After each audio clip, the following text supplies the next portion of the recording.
Hi, good afternoon, everybody. Today's webinar is brought to you by the Giant Group and Ian Shields and is entitled The Drivers, the Options and the Benefits of Managing a Contingent Workforce in-house.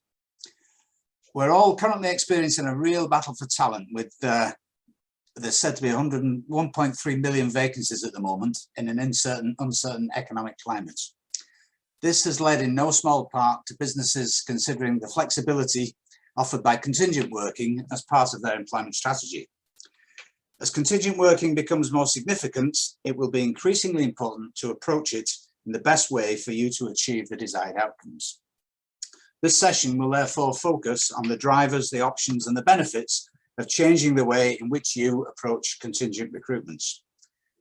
We'll do this by discussing how Ian has helped organisations to implement in-house talent attraction, reviewing the key reasons for changing current practice and what the market had to offer and the solutions that were developed.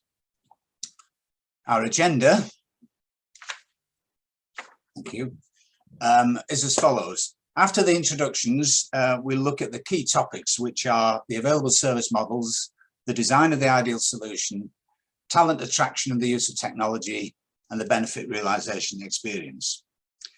As we go through these topics, we'll be touching on various themes that will influence you and be part of your decision-making process, and they include behaviours in the market, gaps in the supply market, service quality and the candidate experience, and the desire to control all aspects of the process.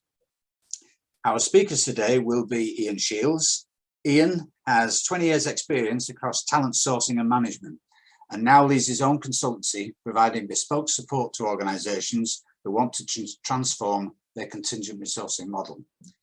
Ian draws on his experience from both agency and in-house to diagnose, design and implement efficient and pragmatic solutions and processes, which enable his clients to access and retain the talent they need to develop their business.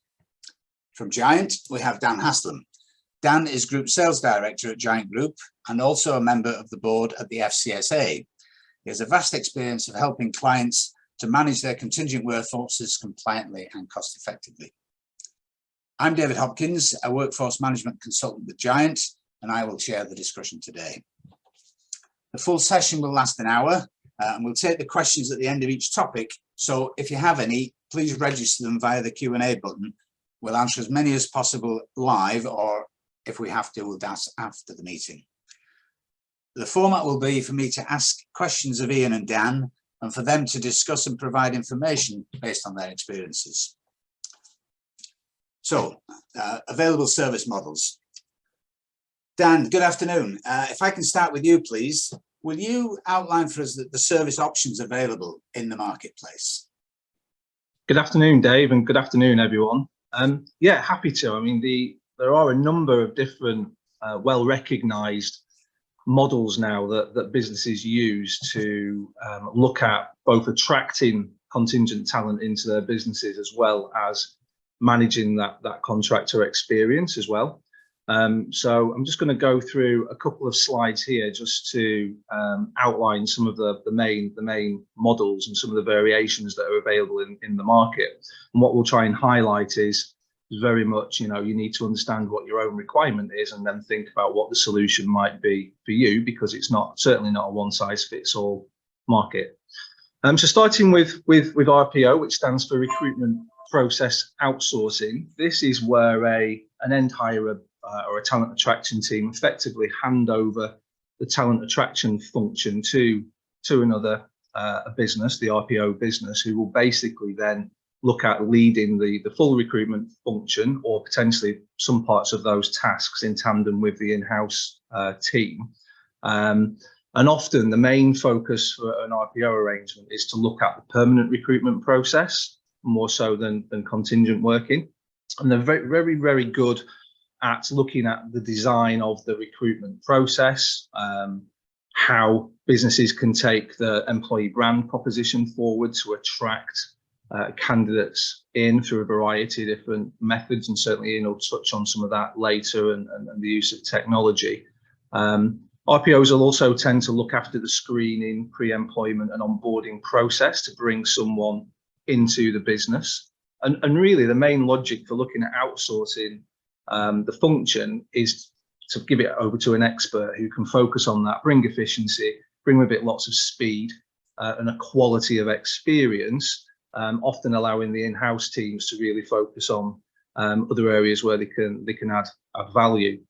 In terms of strengths and weaknesses of that model, I think it's well established and it's been around for 4 years, and it works for a lot of businesses. But as with any sort of outsourcing arrangement, you need to be clear on the touch points and the metrics that you're tracking to decide whether this is a success for you or not. And often if you're fully outsourcing a solution, you can often lose some sight and visibility to some of the pain in that process and some of that candidate experience. Holly, if you can flick on to the next slide, please. So the next acronym, we love acronyms in the recruitment market, is MSP, Managed Service Provision. So similar to RPO, but MSP tends to be more specifically designed to manage contingent workforces. So looking at contractor populations, temp populations, whether that's blue collar workers on national living minimum wage, or IT contractors or consultants on £1,000 a day. It could be a whole range for some businesses in between. What I've tried to illustrate on this slide is just focusing upon, for each of these models, who's taking responsibility for the recruitment function, the actual talent attraction tasks, and then what's happening underneath that with regards to the management of the contingent workers. So here, the MSP provider will often take the lead on the recruitment and facilitating recruitment, as well as working in partnership with a selected agency PSL. So it could be a number of other recruiters that are operating within this model, to allow the hirer to have some specialism with those agencies focusing on niche markets. To the extent to which the MSP takes most of the recruitment or not really does depend on the model. You'll hear other things mentioned like master vendor, which is more where the MSP providers try and take on the majority of that recruitment. But it certainly allows a bit of flex there, because you can have these second tier recruitment agencies into the mix that can help on the talent attraction. But it's very much owned, that process, by the MSP, and the hirer will be benchmarking that provider based on key metrics on delivery of people into those roles. Underneath that, in terms of managing the contractors, you'll often find there's a whole other network of suppliers involved within that who are managing the individual contractors. And by that, I mean engaging them either on an employed basis or through limited companies, and running payroll and making sure that payments are being processed to them. So you'll see here on the right-hand side at the top, I've got another circle there just showing that underneath the potential recruitment agencies within that arrangement, you'd also have 1, 2, 3, 10 multiple payroll companies, whether that's umbrella or PAYE, that are managing that particular part of the contractor population. If you look down towards the bottom again, an MSP provider would often have an umbrella company who would be managing those employed engaged workers. They may very well contract directly with the limited company contractors, but certainly where there's employment arrangements, you'll see multiple suppliers involved, and therefore workers sort of fragmented out a little bit underneath those multiple suppliers. So you tend to, in the end, when you're looking at it as a hierarchy, have quite a bit of a pyramid structure where the workers are spread out across the bottom, often going through lots of different processes, dependent upon how they're engaged, whether that's through agency 1 or 2, or indeed via their MSP. The other particular pertinent part of this at the moment in the market that I see as well is also the way that cash flow works within the model.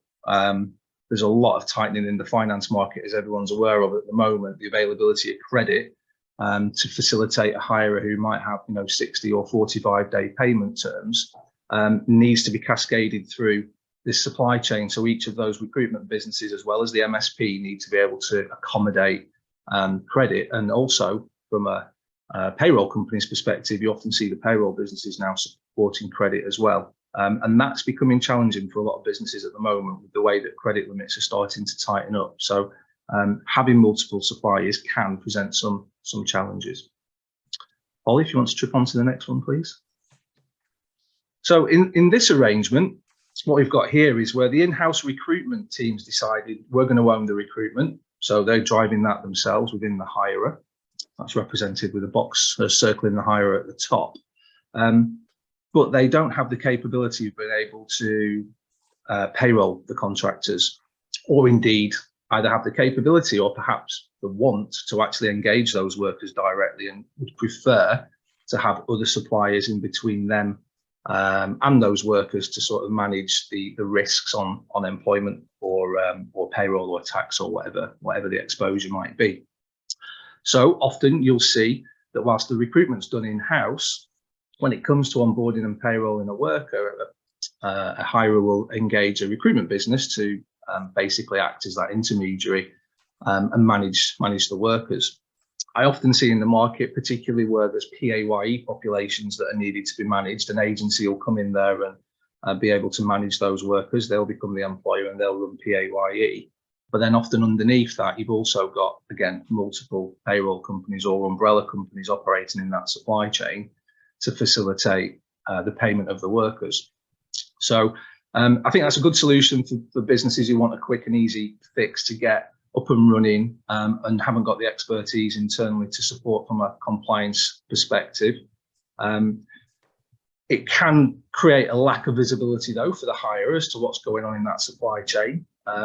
Should be less so in the MSP model, although I'm sure Ian will have examples where there's still some gaps in terms of visibility. But once you've got all multiple suppliers in the chain, it's difficult to understand what's happening underneath there. You know, how many workers are engaged, what's the work cycle, who are the providers that are in the mix there as well. And if that's not carefully managed, then that could present some risks to the hirers ultimately in terms of what's going on in their supply chain. The other point to note as well, that in some instances it can be quite an expensive model as well. If you're already doing the talent attraction piece and just looking for a simple payroll methodology, then that might not be the best way forward, but it's one to consider as a quick way to get your business up and running and to have the management of the contractors quickly. Holly, if you'd like to flick to the next one, please. So then just final slide on this in terms of other options. Here we've got what we're going to call a hybrid model, where the hirer is trying to get the best of all worlds, basically. So in this regard, from a talent attraction perspective, the hirer wants to own that majoritively. So the hirer will look to bring people into the business and attract the talent. But they recognise that they probably will need support from an agency PSL where it's required, either where there's peaks in the business or if there's particular niche skills required. So they'll have a couple of agencies there to support.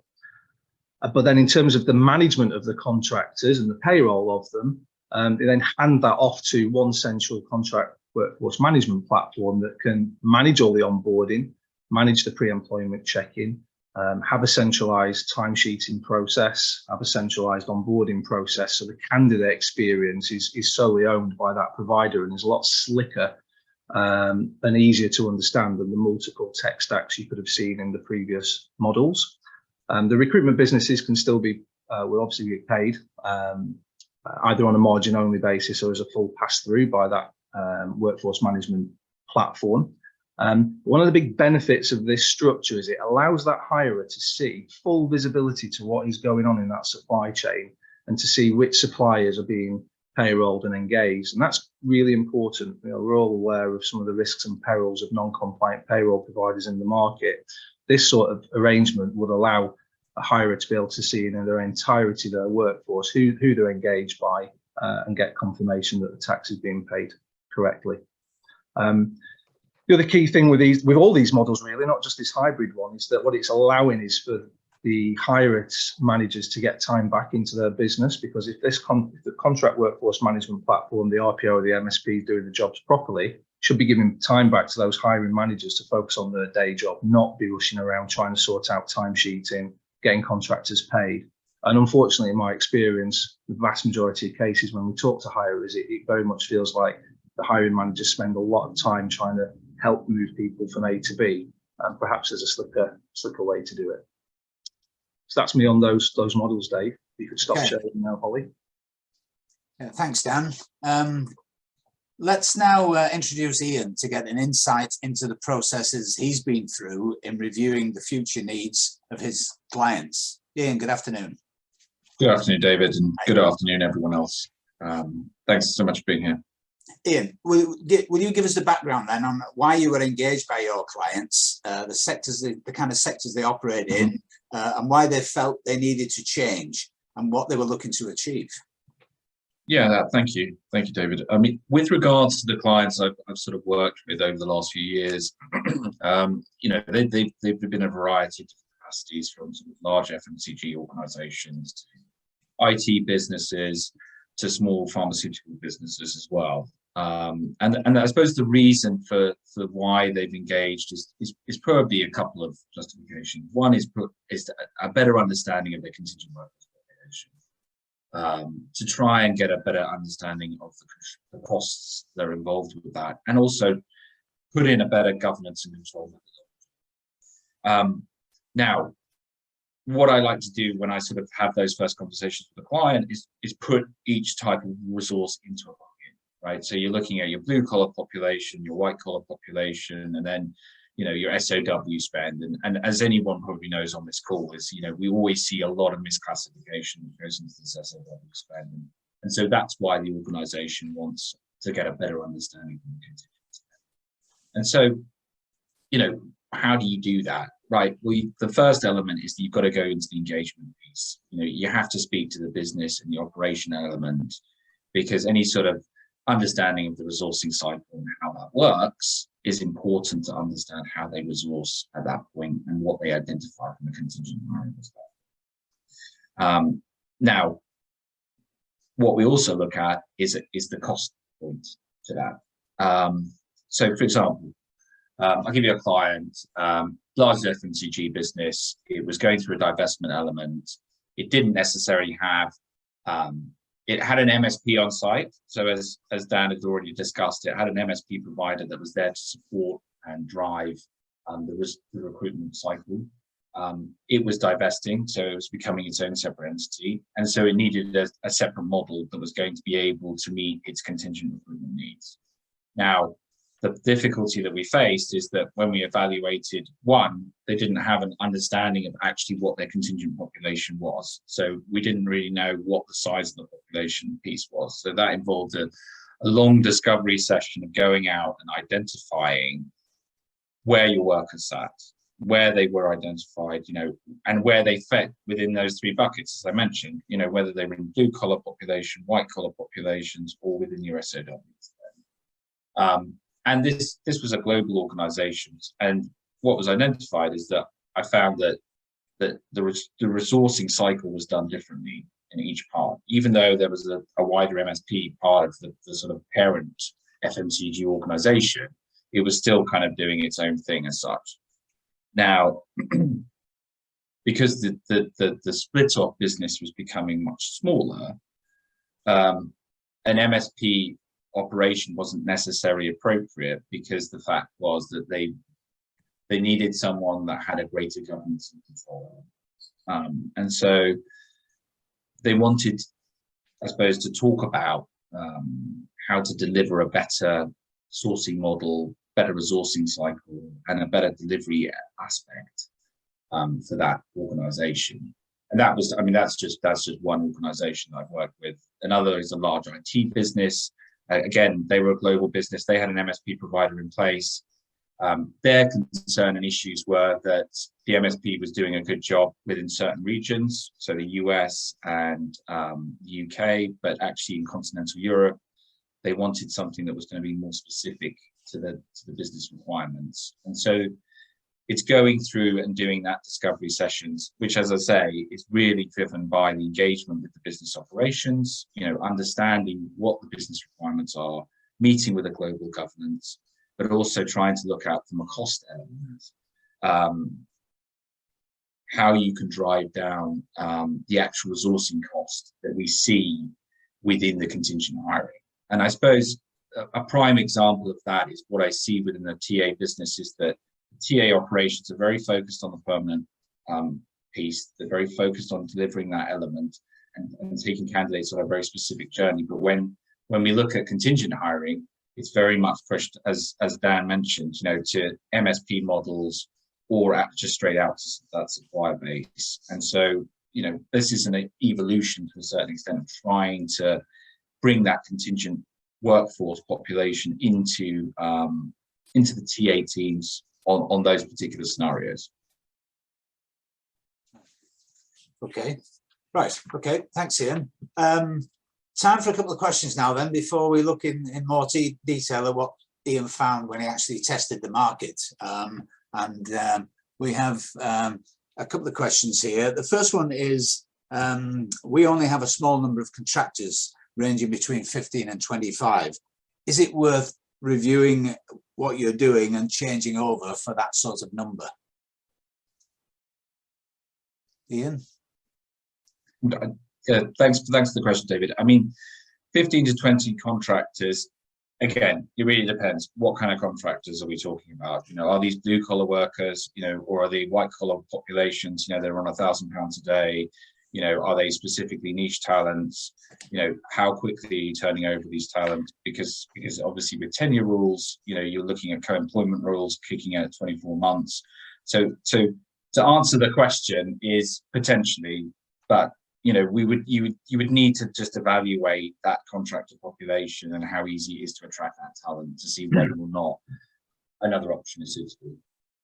Yeah, and I'd just add to that as well, Dave. I think Ian's quite right. It just depends on the type of, the nature of the workers and what problems is it causing the business, you know, and does it require a solution to help it? I mean, we've got experience of running very small MSP type programs where we're not doing any recruitment, just managing the workers, and populations from sort of 20 upwards is not unheard of, because it doesn't matter whether a business is engaged in 20 or 2,000, they want to make sure that that talent is having a good experience and that they can come back into the business. And sometimes, you know, people aren't getting paid on time, which is a classic, then it may need some support. So certainly with the clients that we work with, you can operate a sort of model on a smaller scale, but you need to weigh up the costs of doing that versus the benefits. And sometimes a sunk piece, which I've tried to highlight in the initial slides, is the amount of time that hiring managers within the business is being absorbed trying to get these guys paid. The permanent piece is really slick, but it's frankly Wild West sometimes on the contingent side. People often don't even know how many people they've got. So.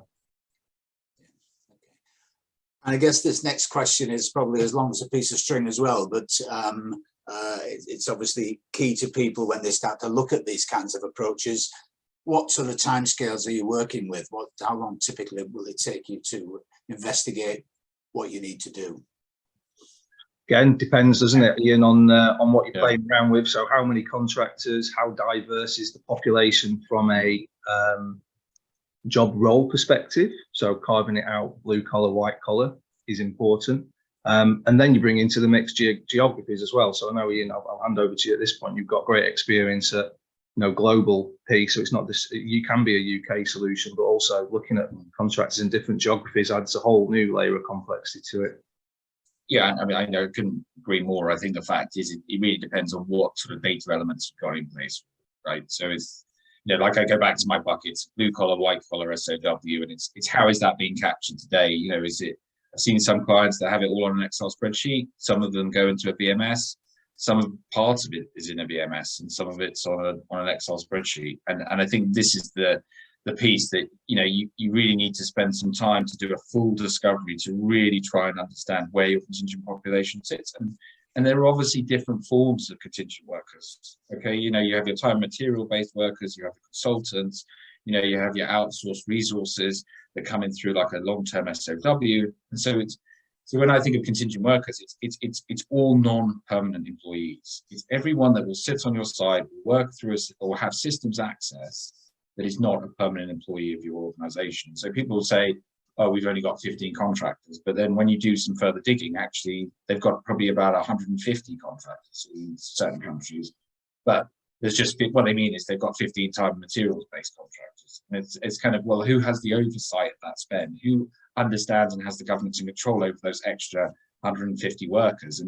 And so, you know, it really depends on what you've got to go on to begin with. But even with a VMS in place, and I've seen it before, is that some information might be there, but the information that's held, who maintains it, who monitors it, how up to date is it, until you've done a sort of full diagnostic. And that really depends on as Dan says, it really depends on the different worker classifications, it depends on the countries and the locations, complexity of your business. Is it, you know, a large organization that's made up of then several entities? You know, it could take a short period of time, because if you've got all the data and it's all contained within a VMS, you know, you can run a report and you can probably have most of that information within a week, for example, because you can just verify with different businesses. With other organizations, it could take, you know, 3-4 months to do a full diagnostic if you're talking about a population of, say, 10,000, for example. So it really depends. You know, as I say, it really depends on the organization and stuff. Okay, and at that point then I'd like to move us on, and let's now look at the solution you needed to bring those required benefits we've talked about. Mm-hmm. Thanks, David. So, Ian, let's have a look at the design of the ideal solution. Mm-hmm. Yeah. So I think, as I mentioned before, you know, one organisation, as I said, you know, that had gone through a divestment. So it's a large FMCG business. You know, it sold off one part of its enterprise, and it was really looking at how do you build that solution, right? And so it wasn't necessarily driven by what the recruitment process was. It was looking at how do you onboard contingent workers, and that's been, I suppose, that's been the difficulty with contingent hiring, especially from a sort of direct sourcing model for the last 10 years, and that's where we've seen this change starting to happen through a variety of sources. But you know, also looking at how do you onboard the worker, right? Because no organization wants to have a direct contractual agreement between itself and that contractor. They want a third party in place to be able to, especially within the European Union, you know, and the UK, is to be able to eradicate any potential for employment risks and any potential around that element. So that was definitely one of the biggest reviews, because as part of the solution, as I sort of mentioned before, you know, we were looking at a contingent population that was probably, I don't know, 100, 150 contingent workers in Europe and the UK from a white collar perspective, and then probably about 80 or 90 in a blue collar perspective. And so how do we provide a solution and design that a lot of MSPs wouldn't necessarily engage with, or if they do engage, the type of service that they're probably offering, because they're a third party provider, they've got to make money on their margins, is what's the service element that's going to be delivered. And so for this organization, which was brand new, it was rebranding, so it was unknown in the marketplace, how was the best design solution that could be created? And so that's where I came to sort of the conclusion that actually using a direct sourcing model could be something that provides a solution to that organization. And so this is where, and I suppose I'm saying purely on a white collar perspective, having spoken to the business, going out and speaking to the operations teams, they had a really good relationship with their business. You know, they had a really good understanding of their business needs. You know, there were factories that worked 24/7. So at the end of the day, that piece was working really well. So there was no need to disrupt or destroy that relationship. So it made sense. And also the fact is that through the nature, the margins were very tight as well on that sort of population. So where is the cost save? What that needed was just a better understanding from a control and governance piece. So a piece of technology, you know, like a DMS tool that can come in and support and monitor those workers, so we understand what the population looks like. And then for the white collar side, actually, you know, they were working on quite high day rates, and they were located in only a small number of countries. And so what I sort of labeled that as your primary cluster, right? This is your primary countries where, you know, 80% of your spend sits from a contingent worker population. So what can we do to be able to drive down costs? And the big question came up, well, it's like, yeah, we would be interested in doing that. But the fact is that we don't want to have a contract relationship, which is why, you know, as Dan mentioned with regards to Giant, is that they provide that sort of work of management piece where, as a talent acquisition tool, whether it's perm or contingent, you're going out and you're attracting those contingent workers and identifying them, getting them hired. And then from that point, you're really just passing them off to a third party that will manage the onboarding, manage the contracting, manage the payrolling piece. And so you don't really need to worry about it. So the fact is, from an operation piece, you can have a very slim, very structured TA function that can deliver that model. And so how is that achieved? Well, it can be achieved, as I say, through this use of technology, which is the VMS tools. And there are a variety of VMS tools out in the marketplace. Some new disruptors that are coming in that are actually pretty exciting and certainly a lot more competitive, I suppose, than more historical providers. Plus, we've also got the bringing on of AI technology, which I'll also talk about a little bit later from a sourcing perspective, which is making contingent candidate attraction much better. So I suppose, with regards to the design solution, when you're talking about it from a sort of high level perspective, it's again looking at your buckets, right? So what does each bucket need, right? So the blue collar population, in this example, didn't need a radical new solution. It could just go into its bucket, controlled through a governance and control method through the VMS tool, and supported by a third party. Second solution on the white collar population is to then just look at actually transferring that to a direct sourcing model and be supported by a third party as well.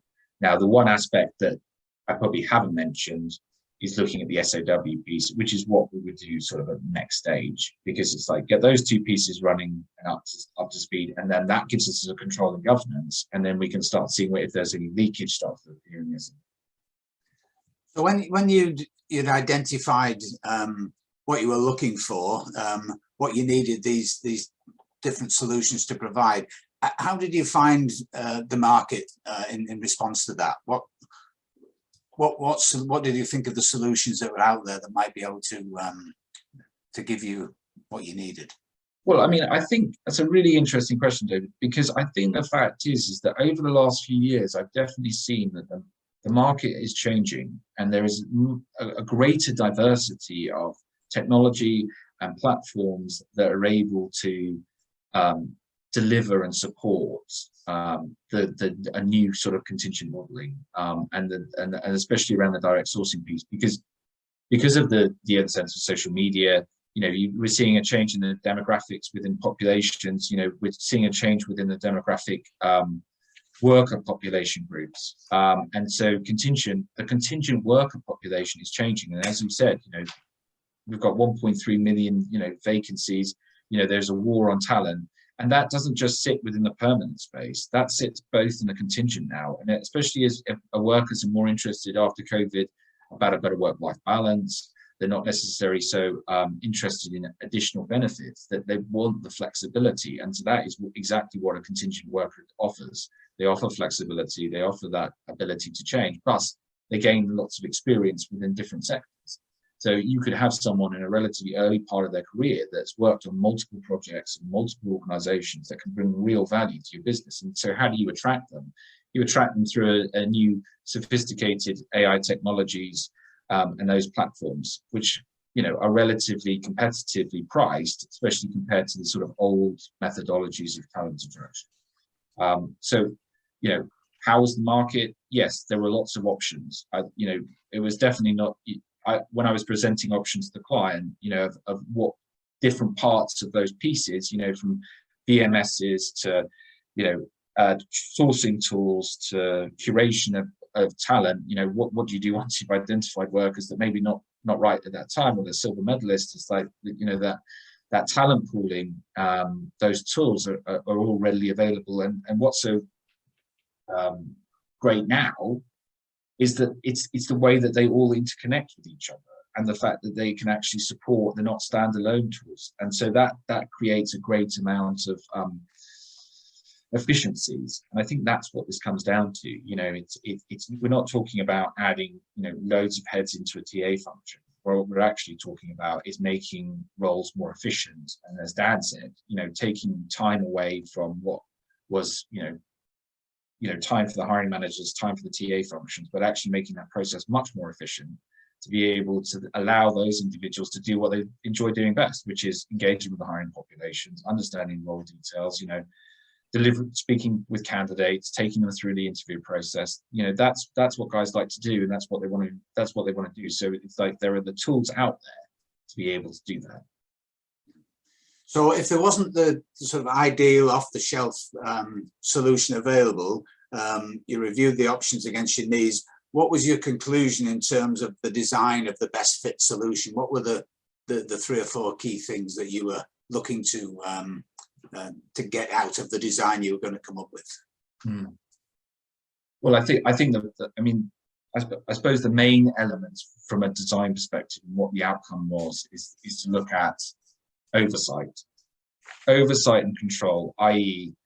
who sits in my work, you know, from a client perspective, who sits in the office, who has access to my systems. You know, from a cybersecurity perspective, you need to understand what kind of people have badge access, what kind of people have access to your systems. And so that oversight and control piece is really important, especially for non-employees. You know, you need to really be able to understand that. And it's amazing the amount of organizations that don't really have a full understanding of people that are in their business. You know, you'll go through a very rigorous process, as Dan said, from an onboarding on a permanent side, but there's a large amount of contingent workers that are quite simply can join organizations in a very straightforward fashion. So control and oversight is definitely one. Any elements around cost control, which goes sort of hand in hand with oversight and control, you know, that you must understand what the costs are. You know, most organizations should be able to say, look, you know, we have X amount of workers working in X country that's spending Y. You know, that's the factor that we need to be able to truly understand. So the cost element is really important. And then the third point, I suppose, is the candidate journey and the branding of that candidate journey. So how does that worker feel? You know, as I mentioned before, the contingent populations are changing. So how are they being onboarded? You know, I think Dan alluded to it before. You know, if it's a very long process, you know, it's a difficult process, you know, are they going to be that inclined to come back to you? And that's the thing with contingent populations, is that they return, you know, and so they may work with you for 6 to 12 months and they may come back in a year's time or 2 years time. And so the fact is, you want them to have a great experience, you want them to have a good journey with you, and so they want to come back, because in an incredibly competitive market, that could be the one thing that makes them decide to return to your organization, is the journey and the experience that they've had. So for me, they're I suppose the main, you know, 3 elements that I would say is probably what I was looking for from a design and solution perspective. And Dan, how has that influenced the design of the Giant solution, and what have you done to help in those scenarios that Ian's outlined? Yeah, I think Ian's really nailed down what the main themes are as to what we were thinking about when we started to look at putting together our solution, but also just building out the service range of the business over the last 6-7 years. There's a lot of different cogs to a wheel when you're looking at managing a contingent workforce, as in lots of different suppliers. Each supplier can have lots of different technology. Ian's alluded to a whole variety of technology that can be used just on the talent attraction piece before you then start looking at moving into onboarding. So what we tried to do is look at that and go, okay, you know, if we can operate a solution that is candidate driven with a good candidate experience from start to finish, where data is not having to move around through lots of different platforms, but can go through the same platform and go through that onboarding journey, then there could be some big benefits to that. So we've looked to build out the service range and add things like the pre-employment checking business in, the international payroll arm now, which we've launched, to make sure that if we've got all those things in-house, if a business needs to attract talent from lots of different areas or lots of different means, we can centralize that candidate experience. And it starts with that first with Giant. So if we focus on the candidate experience, we make that slick, that means that the hire is going to benefit from easy rejoining. We know there's a lot of talk in the talent attraction world around employer value proposition. I'm a big believer there's the same thing in the contractor value proposition, especially if you're looking at talent pooling, which Ian's talked about. If someone has a great experience in coming into the business, they're much more likely to take another assignment when it comes back round. So just looking at trying to make sure that it's as easy as possible for the candidate. Now, if that is been done because you've got data that's flowing between the services and you've got visibility to that, that then starts to address one of the other key points that Ian's touched on, which is the oversight and visibility, getting control back on what is going on here, because there's a pinch point of how the workers are being onboarded, what methodologies are being used to payroll those people, and we can report on that. So a hirer gets full visibility on exactly how many contingent workers they've got, which often people don't know, which suppliers are involved, and therefore know, who are the rogue ones and who aren't. And actually, there would be no space for any rogue providers because there's controls there that are being managed.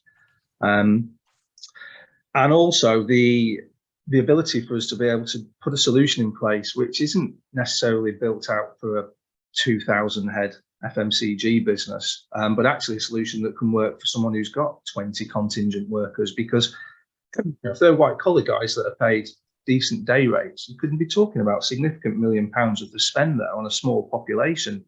Now, that's not small fry, especially in any market, but certainly now with the way things are tightening up. If you don't know how many people you've got, if you can just squeeze that by one hire, you're going to cost justify a solution. So we wanted to make sure we put something into play with our experience in the market, helping large organizations manage those contingent workforces and be able to deliver something that can work for a business and scale with them as they grow. So if we go and, if they've got a small population, great. If it's just UK, no problem. If it's a larger population or they've got aspiration to move into other countries, then we can facilitate that as well and flex. Because the big benefit for Giant is because we're not recruitment driven, we're never going to touch recruitment. Recruitment businesses are key customers to Giant. They do a fantastic job on the talent attraction piece. And we absolutely work in partnership with them on most of the deals that we do.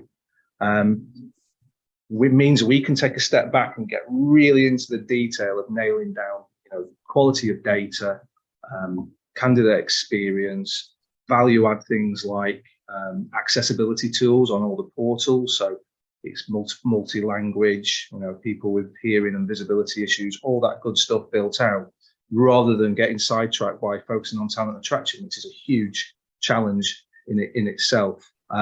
So we just wanted to work on that and take that forward and give people the flex, because we've no bias on the talent attraction piece. It doesn't matter whether there's an MSP in situ, whether there's a PSL's recruitment PSL in place, or a team's doing in-house talent attraction themselves. We can aggregate all that and help put a nice bundle around that contingent workforce and just sort of lift the lid on what sometimes can be a big Pandora's box, and you feel calm and in control because you've got full visibility to what's going on.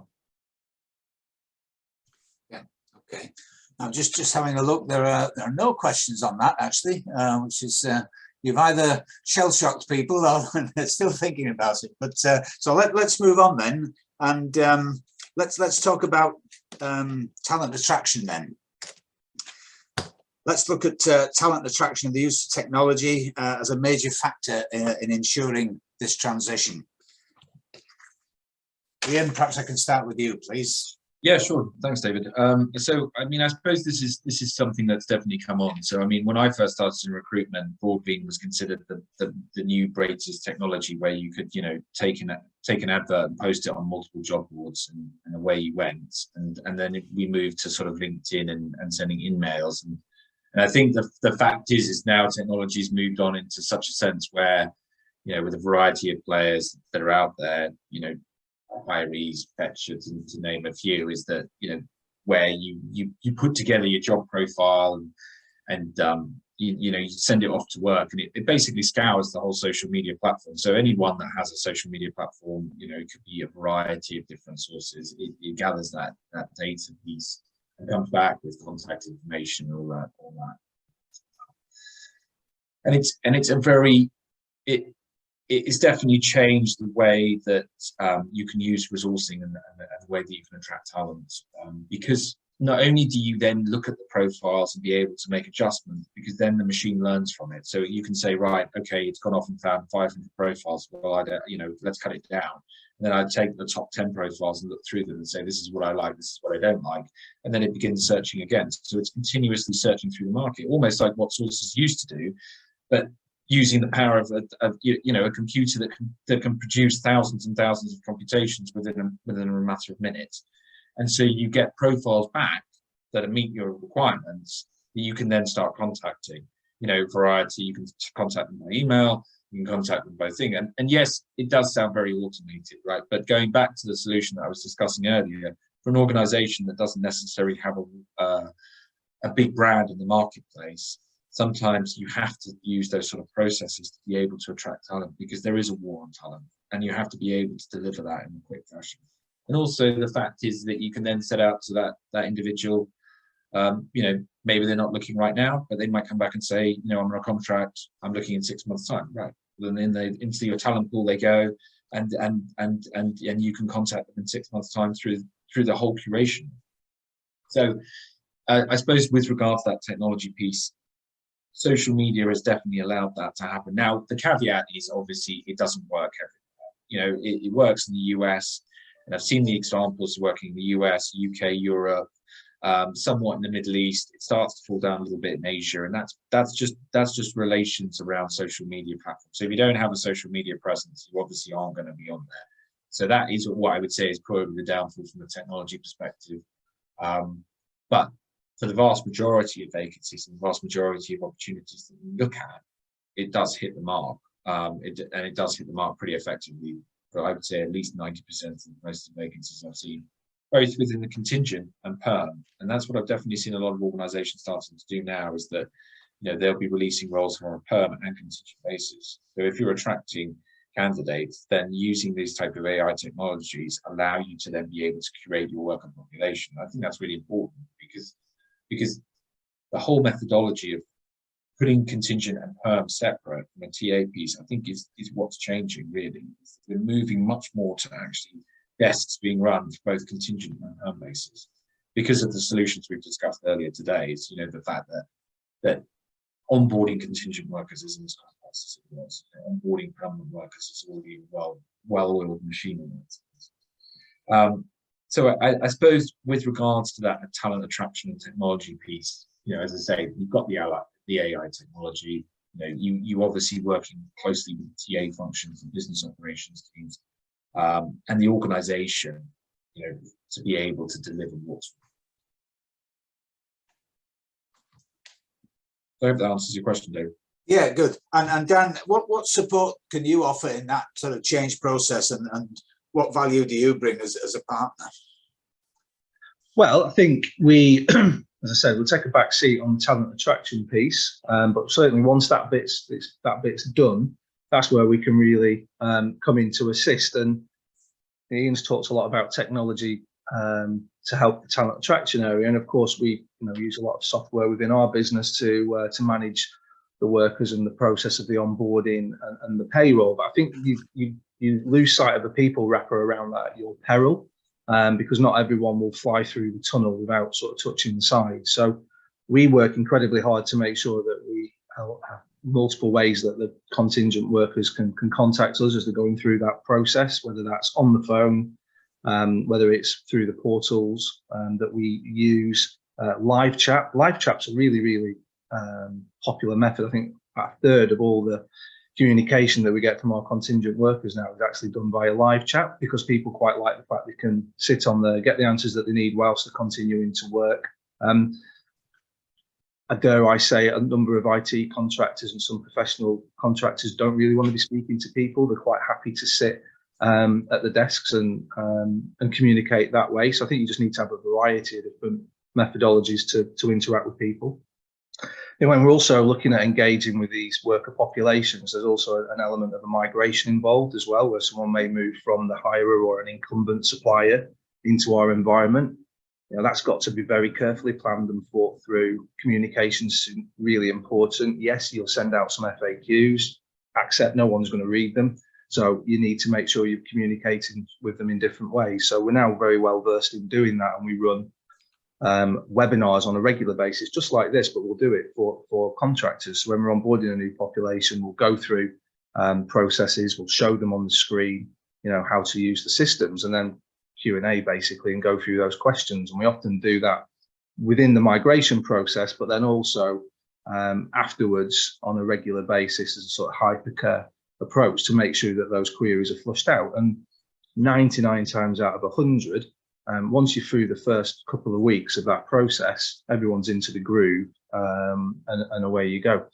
And then it's about tracking the queries. So again, we do a lot of reporting on the sort of questions that the contractors raise, which allows us to really drill down and feed that back to the hirer to say, okay, there's some challenges here with this particular element. This is what we're going to do to improve it from a continuous improvement perspective. And again, it just comes back to that data and the ability for us to be essential in that position and be able to feed that back to whoever's above us in the supply chain, make sure that this candidate experience is really good and that those guys want to come back and work for that business again. Yeah. Okay. And Ian, with your experience of obviously working with businesses in this project to get closer and get more directly hiring of contingent workers, what are the key lessons you've learned in that? What's the main thing, or one or two of the main things to look out for? I mean, I suppose the fact is that, I suppose from a lesson learned is that, never assume anything.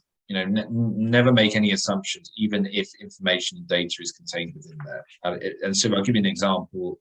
As I said, when we were going through a divestment piece before, a lot of information was contained within the VMS. But actually, when I spoke to a lot of the local regional individuals, they didn't correlate with any of the contingent population. So they didn't actually have what was being shown in the system wasn't actually correct. And I think that it's making sure that you've got that control and governance over who owns and runs that. And I think that comes back, and as an owner of an organization, as a client, you have to be responsible for your data and governance and control. And sometimes when it sits with an MSP, you sometimes give away that governance and control element.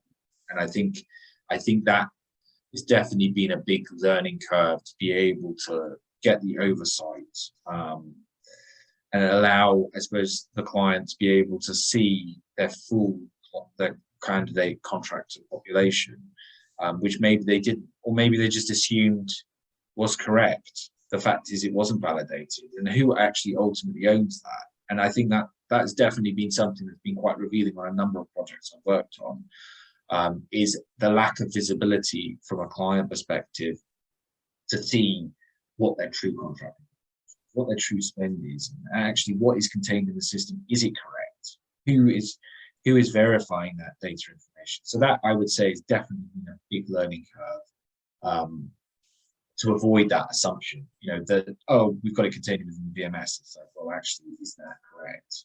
Those people left 6 months ago. There are a number of workers that aren't in the system. So I would say that's definitely one of the biggest learning curves that I've seen. Yeah, which brings us to a couple of questions, actually, but both similar in the sense that life obviously changes for hiring managers and for contractors in this process. How did they react? What was their reaction in terms of the new way of working?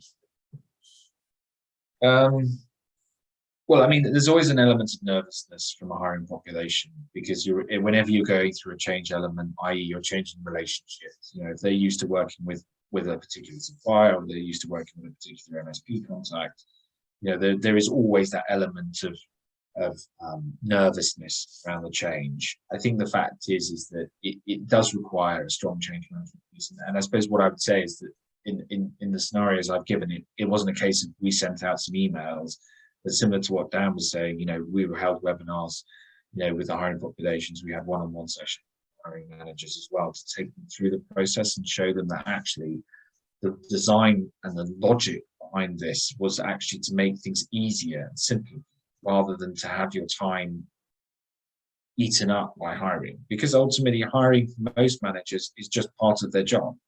They have the day job. It's like the management element. There are elements that we can try and reduce, and so that's what the whole purpose was: is to try and reduce the workload from a hiring perspective, especially in a contingent space. So there was definitely some nervousness, as you would always expect from the change opportunities. But it's about making sure that the business is engaged, supported, and listened to, and there in case there are any issues. I'll just add into that quickly as well. I think from our experience, because we have no bias from a recruitment perspective. We don't often meet too much resistance from hiring managers because that tends to come from the fact that, well, I used to want to use X, Y, and Z supplier, and now you're stopping me from doing that if there's a an MSP type arrangement coming into play. But we're absolutely agnostic in that respect. So just wanting to make sure it's a good experience and the hiring manager can spend as little time as possible after the talent attraction piece dealing with that contractor and get on with the day job, which is really what the benefit realization experience should be all about. Okay, good. Okay, let's then look at the final section then, and we'll look at post-implementation and the realization of benefits. One of the main drivers for change is often the need to improve the candidate experience in order to attract and retain them, as we talked about earlier. Does this more direct relationship enhance their satisfaction and reduce any confusion that contractors have having to deal with multiple different contact points? Does it actually help talent attraction? Ian? Yeah, I mean, it's a good question. I mean, I would say in my experience, yes. The fact is that having talent acquisition teams from the organization directly reach out to the candidate, I think is a great first step, because the fact is that the organization is saying, we're interested in you rather than coming through a third party that we're trying to push or not, or we've identified you for shortlisting for that organization. So I think definitely from a TA perspective, being able to reach out, engage with that candidate, understand the business, be able to provide the information to that candidate about, why the roles come around, what the hiring population looks like, what the team will look like, what's the brand, what's the culture of the organization, and then what the interview process will, and be that one point of contact for that candidate through the resourcing cycle. I think it has a much stronger impression and a much stronger process. Obviously, you have to deliver what you said. I mean, that is also the difference, because now you have your brand in the market. You represent an organization, you've gone out to that candidate and you've said, this is what's going to happen, and we'll take you through these steps. Now, those steps need to be completed, because otherwise then you could have a danger of actually taking what is a positive into a negative experience. And so I would say from my experience with the organizations I've worked with, they've definitely seen a greater engagement. They see a better turnaround with regards to attraction of candidates. They see a better increase with regards to candidates actually getting through to interview and offer stage. And when they're talking about in surveys compared to coming through third parties, they've also had a much better journey. So the fact is, I would say it's been a more positive candidate experience. And as we're in a competitive war on talent, everything that we can do to improve that candidate journey.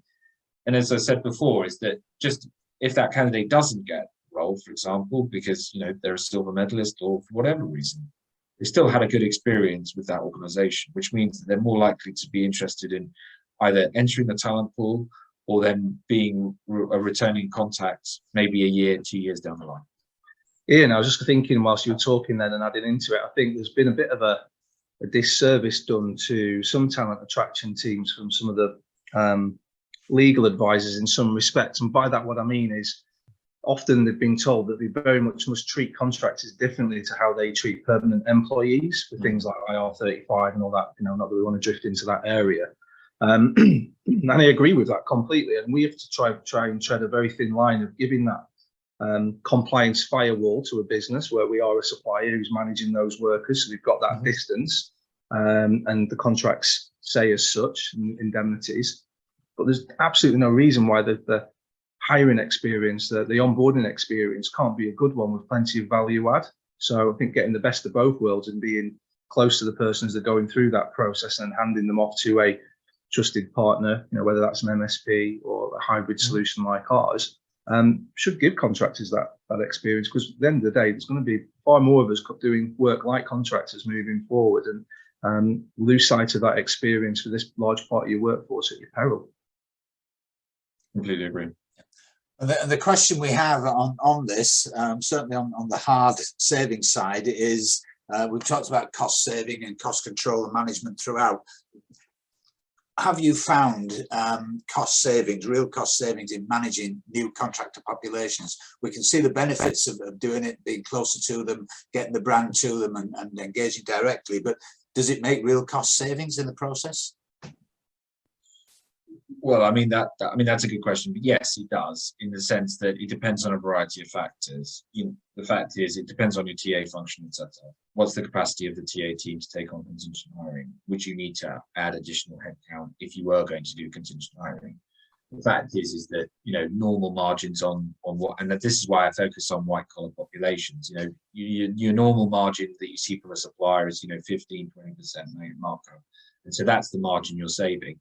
Obviously, there is a cost that is paid to a third-party supplier, to do the onboarding piece and to do the contracting element. But as I say, it depends on what the capacity is within the TA function and to be able to support on the contingent element. But yes, in real terms, you do see a cost-saving element. Yeah, and I'd agree with that. We wouldn't be able to sell our solution in place unless there was return on investment to customers. I mean, the customer has to engage with it though properly. So I think the big benefit we've seen is if you engage properly with those hiring managers, they'll buy into the process. Just the visibility point allows for savings, because the biggest saving is understanding how many you've got and how many do you need, and therefore who can you get rid of, or at least manage the assignment lengths better. That's the big cost saving. You've then got the time saving back in that we've spoken about several times, and also properly managing the suppliers in that chain as well. If you're paying a large margin to a recruitment business whose fundamental role is to do the talent attraction, then let those guys focus on doing the talent attraction and take some of the headaches away from them, like cash flow pressure, timesheeting, pre-employment checking, and let those guys focus on what they want to do really, which is find good people for you and let someone else handle the rest of it. Okay, thank you guys, and thank